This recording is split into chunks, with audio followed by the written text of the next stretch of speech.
I want to touch on the Shannon Sharpe case.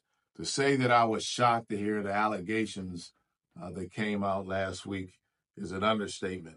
But that turned to many questions I had. Then it just turned to utter disgust. You got to ask yourself this question. Where's the line drawn between a predator and somebody who's just taking advantage of younger women? I don't want to touch on the merits of this case. That'll work itself out in court. What I want to discuss is morally, what are we talking about? And I've touched on my podcast many times. I always thought Donald Trump was a pervert. The statements he made about his daughter on air, statements he made about women, what he's done to women, all those things. So I'm not going to be a hypocrite here.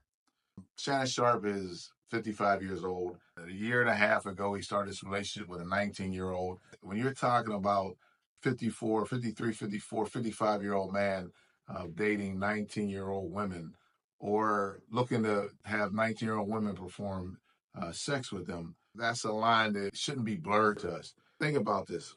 There are 60 million women in the United States between the age of 35 and 60.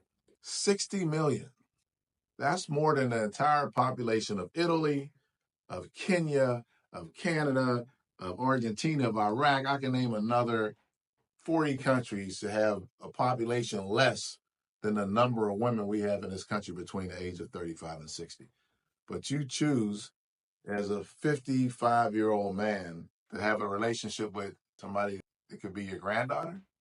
Really? So if anybody out there who wants to justify, you go ahead. I want to know. Put it in the comments. Let me know what you're thinking. Did that makes any sense? I don't care what your status is. People are arguing, oh, he had this amount of money or this amount of status. It has nothing to do with it. With all the human trafficking going on and all the folks who are taking advantage of these young girls, I need to know where would you draw the line. If she was 19, would it have been okay if she was 18, 17, 16? I don't understand that. Let me know what you think in the comments. Don't forget to watch my podcast, Al's Joint, every Friday. Take care. Let's keep the gloves off and let's keep fighting.